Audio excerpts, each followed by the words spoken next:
Sur l'épitaphe de la tombe de sainte Agnès fêtée le 21 janvier, on peut lire: «Surmonta néanmoins de toute sa force enfantine l'immensité de la cruauté». Elle fut en effet martyrisée dans les derniers mois de la persécution de Dioclétien en 304 ou 305, à l'âge de 12 ou 13 ans. Elle préféra la mort à la perte de sa virginité, symbole de la pureté de la foi. Alors qu'elle aurait été consacrée au Seigneur dès sa naissance, ses parents ont témoigné du fait qu'elle leur avait échappé pour proclamer sa foi publiquement dans un contexte où de nombreux chrétiens apostasiaient. D'abord condamnée au bûcher, d'autres sources disent qu'elle fut décapitée, une autre condamnée à la jugulation. Elle fut ensuite ensevelie à Rome au cimetière de la Via Nomentana en 305. Son culte est attesté en 336. Elle fait partie des grandes martyrs dont le nom figure au canon romain avec les saintes Perpétue et Félicité, Agathe, Lucie, Cécile, Anastasie. En 375, une hymne par sainte Ambroise relate son expérience. C'est dans la basilique construite toujours au IVe siècle qui porte son nom, Agnès, et au jour de sa fête que le pape bénit les 2 agneaux dont la laine sert à tisser les palliums destinés aux archevêques. Sainte Agnès est morte parce qu'elle a refusé de sacrifier sa virginité, parce qu'elle était consacrée au Christ, son unique époux. Son témoignage peut nous heurter en nous disant « à quoi bon ?» Cette folie du martyre de sainte Agnès est en parfaite consonance avec la folie de la croix du Christ. Il nous interpelle alors dans notre confort à la manière de Georges Brassens, qui veut bien mourir pour des idées, d'accord, mais de mort lente. Sainte Agnès est la sainte patronne de la chasteté, des couples, des vierges, de la pureté corporelle, des jeunes filles, des victimes de viol, des récoltes et des guides, celles du scoutisme. Elle est souvent représentée avec un agneau à ses pieds et une palme à la main, ce qui est le cas d'à peu près tous les martyrs en ce qui concerne la palme. Dans l'iconographie chrétienne, la palme, c'est-à-dire la feuille du palmier, est placée dans la main d'un portrait ou d'une statue du martyr. Avec la couronne triomphale, elle symbolise la victoire des athlètes du Christ sur la mort, grâce à la résurrection que le martyr garantit. Cet arbre est particulièrement riche de symbolisme parce qu'il offre son ombre rafraîchissante et ses fruits réconfortants dans le désert dangereux.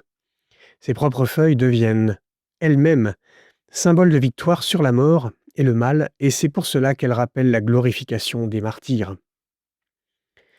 Or, on devient martyr parce qu'un pouvoir hostile a décidé et organisé une persécution. Or, aujourd'hui, la crise écologique présente tous les traits d'une persécution organisée de la maison commune par l'homme. En effet, la création manifeste par elle-même la gloire de Dieu, notamment dans la diversité de ses créatures. La crise écologique, qui se traduit notamment par la perte de la biodiversité, est comme l'affirmation humaine de la négation de cette expression divine dans la création. De plus, en instrumentalisant les ressources naturelles et les écosystèmes pour en faire des usines de production intensive, on s'approprie la nature en la réduisant à des instruments au service du projet de production-consommation, du paradigme technocratique. C'est une négation du don de Dieu à travers laquelle on lui dit « Tout ceci m'appartient, je ne reconnais pas que tout cela est à toi ou vient de toi ». Un des cas les plus flagrants de cette approche est justement la déforestation des forêts tropicales, pour les transformer en champs de monoculture, comme par exemple des palmeraies, pour produire de l'huile de palme. La palme deviendrait-elle alors le symbole du martyr de la terre?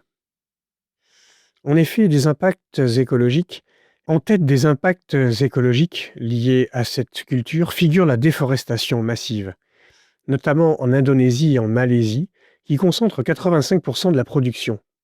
En 2011 et 2013, plus de 6 millions d'hectares de forêts vierges ont été brûlés pour laisser place aux palmeraies, entraînant la destruction d'écosystèmes uniques et la disparition progressive d'espèces emblématiques comme l'orang-outan, dont la population a chuté de plus de 90% en un siècle sur l'île de Sumatra. Ces incendies libèrent d'énormes quantités de CO2, faisant de l'Indonésie le 5e pays émetteur de gaz à effet de serre au monde. La monoculture intensive du palmier à huile appauvrit les sols, pollue les eaux et l'atmosphère par l'usage massif d'engrais chimiques et de pesticides, dont certains sont neurotoxiques et interdits en Europe. De véritables péchés contre la création. Les communautés locales et autochtones subissent des déplacements forcés et la perte de leur patrimoine culturel, tandis que les conflits pour l'accès à la terre se multiplient. De vrais problèmes de justice sociale et environnementale. Enfin, la demande croissante en huile de palme utilisée dans l'alimentation, les cosmétiques et les biocarburants perpétue ce cycle destructeur. Une image pour l'iconographie à venir du martyr de la terre. Un orang-outan tenant dans une main une palme et dans l'autre un pot de Nutella.